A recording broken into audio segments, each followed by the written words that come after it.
ಸ್ನೇಹಿತರೆ, media masters ನ್ಯೂಸ್ಗೆ ಸ್ವಾಗತ. ಗೆಳೆಯರೆ, ಇಂಡಿ ಮೈತ್ರಿಕೂಟ ಮುಂದಿನ ಲೋಕಸಭಾ ಚುನಾವಣೆಯಲ್ಲಿ ಮೋದಿ ಅವರ ಗೆಲುವಿನ ಓಟಕ್ಕೆ ಬ್ರೇಕ್ ಹಾಕುತ್ತಾ? ಇಂಥದ್ದೊಂದು ಪ್ರಶ್ನೆಗೆ ಕಾರಣ ಆಗ್ತಾ ಇರೋದು ಆ 3 ರಾಜ್ಯಗಳು. ಅಲ್ಲಿ ಬಿಜೆಪಿ ಓಟಕ್ಕೆ ಕಡಿವಾಣ ಹಾಕೋದ್ರಲ್ಲಿ ಇಂಡಿ ಮೈತ್ರಿಕೂಟ ಯಶಸ್ವಿಯಾದ್ರೆ ಈ ಬಾರಿ ಕೇಂದ್ರದಲ್ಲಿ ಸರ್ಕಾರವೇ ಬದಲಾಗಿ ಬಿಡುವ ಸಾಧ್ಯತೆ ಇದೆ ಅಂತ ಹೇಳಲಾಗ್ತಾ ಇದೆ. ಆದ್ರೆ ಅಲ್ಲಿ ಇಷ್ಟೆಲ್ಲ ಆಗಬೇಕು ಅಂತಂದ್ರೆ ಅಲ್ಲಿ ಇಂಡಿ ಅಲಯನ್ಸ್ ಕಡಿಮೆ ಅಂದ್ರೂ 60ರಿಂದ 70 ಸ್ಥಾನಗಳನ್ನ ಗೆಲ್ಲಬೇಕಾದ ಅನಿವಾರ್ಯತೆಗೆ ಬಿದ್ದಿದೆ. ಹಾಗಾದ್ರೆ ಏನಿದು 3ರ ಗಂಟು? ಇದನ್ನ ಬಿಜೆಪಿ ಹೇಗೆ ಬಿಡಿಸ್ಕೊಳ್ಳುತ್ತೆ? ಈ 3 ರಾಜ್ಯಗಳಲ್ಲಿ ಕಾಂಗ್ರೆಸ್ಗೆ ನುಂಗಲಾರದ ತುತ್ತಾಗ್ತಾ ಇರೋದು ಯಾವ ರಾಜ್ಯ ಅನ್ನೋದ್ರ ಬಗ್ಗೆ ಒಂದಷ್ಟು ಮಾಹಿತಿಯನ್ನ ನಾವಿಲ್ಲಿ ನೋಡೋಣ.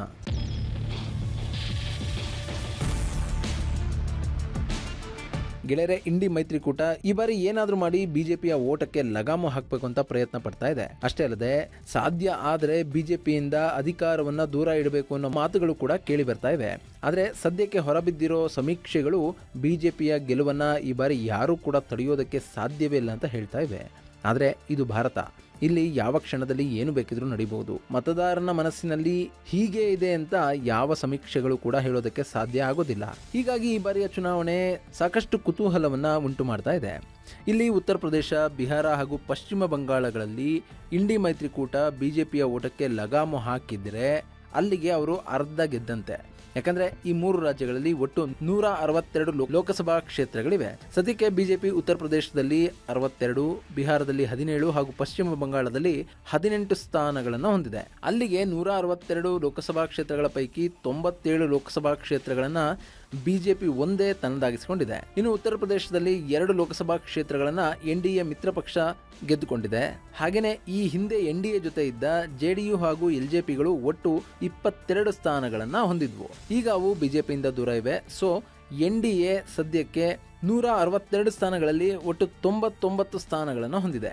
ಆದರೆ ಈ ಹಿಂದೆ ಅದರ ಲೆಕ್ಕಾಚಾರ 121 ಸ್ಥಾನಗಳಾಗಿದ್ವು. ಇನ್ನು ಇಂಡಿ ಮೈತ್ರಿಕೂಟದಲ್ಲಿರುವ ಪಕ್ಷಗಳು ಇಲ್ಲಿ ಗೆದ್ದದ್ದು 22+5+4 ಕ್ಷೇತ್ರಗಳನ್ನ ಮಾತ್ರ. ಇನ್ನು 2019 ಎಲೆಕ್ಷನ್ ನಲ್ಲಿ ಇವತ್ತಿಗೆ ಇಂಡಿ ಮೈತ್ರಿಕೂಟದಲ್ಲಿರುವ ತೃಣಮೂಲ ಕಾಂಗ್ರೆಸ್, ಸಮಾಜವಾದಿ ಪಕ್ಷ ಹಾಗೂ ಕಾಂಗ್ರೆಸ್ಗಳು ಗೆದ್ದಿದ್ದು ಕೇವಲ 29 ಸ್ಥಾನಗಳನ್ನ ಮಾತ್ರ. ಇನ್ನುಳಿದಂತೆ ಮಾಯಾವತಿ ಅವರ ಬಿಎಸ್ಪಿ 10 ಕ್ಷೇತ್ರಗಳನ್ನ ಗೆದ್ದಿತ್ತು. ಆದ್ರೆ ಅವತ್ತಿಗೆ ಎನ್ಡಿಎ ಜೊತೆಯಲ್ಲಿದ್ದ ಜೆಡಿಯು ಈಗ ಇಂಡಿ ಮೈತ್ರಿಕೂಟದ ಪಾಲುದಾರನಾಗಿರೋದ್ರಿಂದ ಸದ್ಯಕ್ಕೆ ಇಂಡಿ ಮೈತ್ರಿಕೂಟದ ಬಲ 46 ಸ್ಥಾನಗಳಿಗೆ ಏರಿಕೆ ಆಗಿದೆ. ಸೊ ಈ 46 ಸೀಟುಗಳನ್ನ 70ರಿಂದ 80ಕ್ಕೆ ಏರಿಸಿಕೊಂಡಾಗ ಮಾತ್ರ ಬಿಜೆಪಿಯ ಓಟಕ್ಕೆ ಲಗಾಮು ಹಾಕೋದಕ್ಕೆ ಸಾಧ್ಯ ಆಗುತ್ತೆ.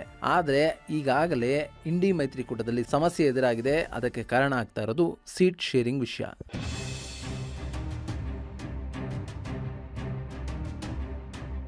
ಹೌದು, ಸದ್ಯಕ್ಕೆ ಇಂಡಿ ಮೈತ್ರಿಕೂಟದಲ್ಲಿರುವ ಪಕ್ಷಗಳ ಪೈಕಿ ಅತಿ ಹೆಚ್ಚು ಲೋಕಸಭಾ ಸ್ಥಾನಗಳನ್ನು ಹೊಂದಿರುವ ಪಕ್ಷ ಅಂತ ಅಂದ್ರೆ ಅದು ತೃಣಮೂಲ ಕಾಂಗ್ರೆಸ್. ಅವರು 22 ಸೀಟ್ಗಳನ್ನ ತಮ್ಮ ಬತ್ತಳಿಕೆಯಲ್ಲಿ ಇಟ್ಕೊಂಡಿದ್ದಾರೆ. ಇನ್ನುಳಿದಾಗೆ ಜೆಡಿಯು 16, ಎಸ್ಪಿ 5 ಸ್ಥಾನಗಳನ್ನು ಹೊಂದಿದ್ರೆ ಈ 3 ರಾಜ್ಯಗಳಲ್ಲಿ ಕಾಂಗ್ರೆಸ್ ಪಡೆದಿರೋದು ಒಟ್ಟು 4 ಸ್ಥಾನಗಳನ್ನ ಮಾತ್ರ. ಅಂದ್ರೆ 162 ಕ್ಷೇತ್ರಗಳ ಪೈಕಿ ಕಾಂಗ್ರೆಸ್ ಗೆದ್ದಿರೋದು ಕೇವಲ 4 ಸ್ಥಾನಗಳನ್ನ ಅನ್ನೋದನ್ನ ನಾವಿಲ್ಲಿ ಗಮನಿಸಬೇಕು. ಸೊ ಈ ರಾಜ್ಯಗಳಿಗೆ ಹೋಲಿಸಿಕೊಂಡಾಗ ಸದ್ಯಕ್ಕೆ ಇಂಡಿ ಮೈತ್ರಿಕೂಟದಲ್ಲಿ ದೊಡ್ಡಣ್ಣನಾಗಿ ಕಾಣ್ತಾ ಇರೋದು ತೃಣಮೂಲ ಕಾಂಗ್ರೆಸ್. ಆದ್ರೆ ಆ ತೃಣಮೂಲ ಕಾಂಗ್ರೆಸ್ ಪಶ್ಚಿಮ ಬಂಗಾಳಕ್ಕೆ ಮಾತ್ರ ಸೀಮಿತ. ಇನ್ನು ಬಿಹಾರದಲ್ಲಿ ಜೆಡಿಯು ಹಾಗೂ ಆರ್ಜೆಡಿಗಳು ಹಾಗೂ ಉತ್ತರ ಪ್ರದೇಶದಲ್ಲಿ ಎಸ್ಪಿಗಳು ದೊಡ್ಡಣ್ಣನ ಸ್ಥಾನದಲ್ಲಿವೆ. ಸೊ ಈ 3 ರಾಜ್ಯಗಳನ್ನ ಗಮನಿಸಿದ್ರೆ ಕಾಂಗ್ರೆಸ್ ಇಲ್ಲಿ ತನ್ನ ಸ್ಥಾನವನ್ನ ತುಂಬಾ ಚಿಕ್ಕದಾಗಿಸಿಕೊಂಡಿದೆ. ಹೀಗಾಗಿನೇ ಈ ರಾಜ್ಯಗಳಲ್ಲಿ ಕಾಂಗ್ರೆಸ್ಗೆ ತುಂಬಾ ಕಡಿಮೆ ಸೀಟ್ಗಳು ಲಭ್ಯ ಆಗುವ ಸಾಧ್ಯತೆ ಕೂಡ ಇದ್ದು ಈಗಾಗಲೇ ಬಿಹಾರದಲ್ಲಿನ ಸೀಟು ಹಂಚಿಕೆ ವಿಷಯದಲ್ಲಿ ಮೇಲ್ನೋಟಕ್ಕೆ ಎಲ್ಲವನ್ನ ಸರಿ ಮಾಡ್ಕೊಂಡಿರೋ ಹಾಗೆ ಇಂಡಿ ಮೈತ್ರಿಕೂಟ ಕಾಣ್ತಾ ಇದೆ. ಆದ್ರೆ ಉತ್ತರ ಪ್ರದೇಶ ಮತ್ತು ಪಶ್ಚಿಮ ಬಂಗಾಳದಲ್ಲಿ ಸೀಟು ಹಂಚಿಕೆ ವಿಷಯದಲ್ಲಿ ಸ್ವಲ್ಪ ಗೊಂದಲ ಮೂಡುವ ಸಾಧ್ಯತೆ ಇದೆ. ಯಾಕಂದ್ರೆ ಉತ್ತರ ಪ್ರದೇಶದಲ್ಲಿ ಎಸ್ಪಿಯ ಕೈ ಮೇಲಾಗುವ ಸಾಧ್ಯತೆ ಇದ್ದು ಎಸ್ಪಿ ಕೊಡುವಷ್ಟು ಸೀಟ್ಗಳನ್ನ ಕಾಂಗ್ರೆಸ್ ಪಡಿಬೇಕು. ಆದ್ರೆ ಇಲ್ಲಿ ಎಸ್ಪಿ ಎಷ್ಟು ಸೀಟ್ಗಳನ್ನ ಬಿಟ್ಕೊಡುತ್ತೆ ಅನ್ನೋದು ಬಹಳ ಮುಖ್ಯ ಆಗ್ತಾ ಇದೆ. ಅಲ್ಲದೆ ಮುಸ್ಲಿಮರು ಹೆಚ್ಚಿರುವ ಕ್ಷೇತ್ರಗಳ ಕಡೆಗೆ ಎಸ್ಪಿ ಹಾಗೂ ಕಾಂಗ್ರೆಸ್ಗಳು ಗಮನ ಹರಿಸಿರೋದ್ರಿಂದ ಆ ಕ್ಷೇತ್ರಗಳ ಹಂಚಿಕೆ ವಿಷಯದಲ್ಲಿ ಸ್ವಲ್ಪ ಸಮಸ್ಯೆಗಳು ತಲೆದೋರಬಹುದು. ಯಾಕೆಂತಂದ್ರೆ ಮುಸ್ಲಿಂ ಮತಗಳು ಈಗಾಗಲೇ ಕ್ರೋಢೀಕರಣ ಆಗಿವೆ. ಸೊ ಆ ಮತಗಳು ಚದುರುವ ಆತಂಕ ಇಲ್ಲ. ಹೀಗಾಗಿ ಬಿಜೆಪಿ ವಿರುದ್ಧ ಇರುವಂತಹ ಮುಸ್ಲಿಂ ಮತಗಳನ್ನ ತಮ್ಮ ತೆಕ್ಕೆಗೆ ಪಡೆಯೋದಕ್ಕೆ ಕಾಂಗ್ರೆಸ್ ಹಾಗೂ ಸಮಾಜವಾದಿ ಪಾರ್ಟಿಗಳು ಈಗಾಗಲೇ ತಯಾರಿಯನ್ನ ಮಾಡಿಕೊಂಡಿವೆ. ಸೊ ಹೀಗಾಗಿನೇ ಮುಸ್ಲಿಮರು ಹೆಚ್ಚಾಗಿರುವ ಕ್ಷೇತ್ರಗಳ ಸೀಟು ಹಂಚಿಕೆ ವಿಷಯ ಯಾವ ಕ್ಷಣದಲ್ಲಿ ಬೇಕಾದರೂ ಯಾವ ತಿರುವನ್ನ ಪಡಿಬಹುದು ಅಂತ ಹೇಳಲಾಗ್ತಾ ಇದೆ. ಇನ್ನು 2009ರಲ್ಲಿ 21 ಸ್ಥಾನಗಳನ್ನ ಗೆದ್ದಿದ್ದ ಕಾಂಗ್ರೆಸ್ ಅಟ್ಲೀಸ್ಟ್ ಅಷ್ಟು ಕ್ಷೇತ್ರಗಳನ್ನಾದ್ರೂ ಬಿಟ್ಕೊಡಿ ಅಂತ ಕೇಳಬಹುದು. ಆದ್ರೆ ಇಲ್ಲಿ RLD ಅನ್ನೋ ಒಂದು ಪಕ್ಷ ಕೂಡ ಇಂಡಿ ಮೈತ್ರಿಕೂಟದಲ್ಲಿದೆ. ಅವರಿಗೂ ಕೂಡ ಕ್ಷೇತ್ರವನ್ನ ಬಿಟ್ಕೊಡ್ಬೇಕಾಗಿರೋದ್ರಿಂದ ಅಖಿಲೇಶ್ ಯಾದವ್ ಎಷ್ಟು ಸೀಟ್ಗಳಿಗೆ ಒಪ್ಪಿಕೊಳ್ತಾರೆ ಅನ್ನೋದನ್ನ ಕಾದು ನೋಡಬೇಕು.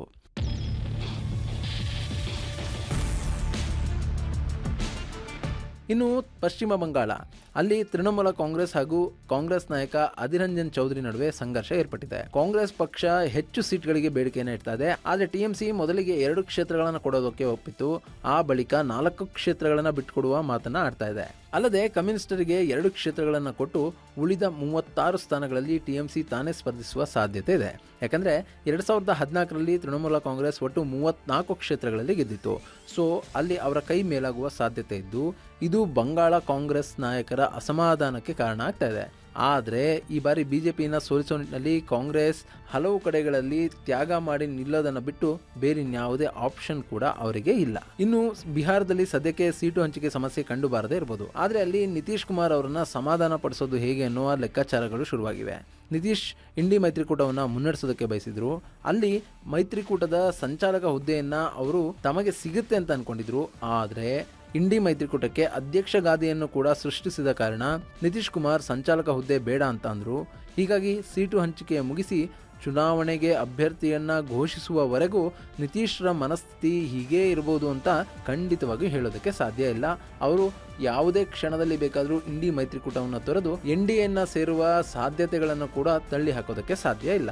ಹೀಗಾಗಿನೇ ಬಿಹಾರದಲ್ಲಿ ಕೂಡ ಕಾಂಗ್ರೆಸ್ಗೆ ತಲೆನೋವಂತೂ ಇದ್ದೇ ಇದೆ. ಆದರೆ ಇಲ್ಲಿ ಈ 3 ರಾಜ್ಯಗಳಲ್ಲಿ ಈ ಬಾರಿ ಬಿಜೆಪಿಯನ್ನು ಕಟ್ಟಿ ಹಾಕಿದ್ದೇ ಆದಲ್ಲಿ ಬಿಜೆಪಿಯ ನಾಗಲೋಟಕ್ಕೆ ಲಗಾಮಂತೂ ಬೀಳುತ್ತೆ. ಬಟ್ ಇಲ್ಲಿ ಬಿಜೆಪಿಯನ್ನು ಸೋಲಿಸೋದು ತುಂಬಾನೇ ಕಷ್ಟ.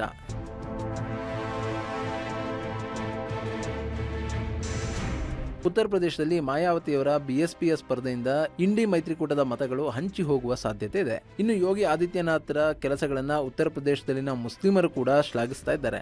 ಅಲ್ಲದೆ ಮೋದಿಯವರ ಆಡಳಿತದ ಬಗ್ಗೆ ಹಿಂದಿ ಬೆಲ್ಟ್ನಲ್ಲಿ ಒಂದಷ್ಟು ಒಳ್ಳೆಯ ಅಭಿಪ್ರಾಯಗಳಿವೆ. ಇನ್ನು ಉತ್ತರ ಪ್ರದೇಶದಲ್ಲಿ ಈಗಾಗಲೇ ರಾಮ ಮಂದಿರ ಉದ್ಘಾಟನೆ ಆಗ್ತಾ ಇರೋದ್ರಿಂದ ಅದು ಕೂಡ ಬಿಜೆಪಿಗೆ ಪ್ಲಸ್ ಪಾಯಿಂಟ್ ಆಗುವ ಸಾಧ್ಯತೆ ಇದೆ. ಹೀಗಾಗಿ ಉತ್ತರ ಪ್ರದೇಶದಲ್ಲಿ ಬಿಜೆಪಿಯನ್ನು ಸೋಲಿಸೋದು ತುಂಬಾನೇ ಕಷ್ಟದ ಕೆಲಸ. ಆದರೆ ಅದು ಅಸಾಧ್ಯ ಅಂತ ನಾನು ಹೇಳ್ತಾ ಇಲ್ಲ. ಅದಕ್ಕಾಗಿ ಇನ್ನಷ್ಟು ತಯಾರಿಯನ್ನ ಇಂಡಿ ಮೈತ್ರಿಕೂಟ ಮಾಡಿಕೊಳ್ಳುವ ಅಗತ್ಯ ಹೆಚ್ಚಾಗಿ ಕಾಣ್ತಾ ಇದೆ. ಇನ್ನು ಬಿಹಾರ್ನಲ್ಲಿ ಬಿಜೆಪಿ ಈಗಿರೋ ಸೀಟ್ಗಳನ್ನ ರಿಟೈನ್ ಮಾಡಿಕೊಳ್ಳುವ ಲೆಕ್ಕಾಚಾರದಲ್ಲಿದೆ. ಸೊ ಅಲ್ಲಿ ಬಿಜೆಪಿಯ ಬಲವನ್ನು ಕುಗ್ಗಿಸೋದು ಸ್ವಲ್ಪ ಕಷ್ಟ ಆಗ್ಬೋದು.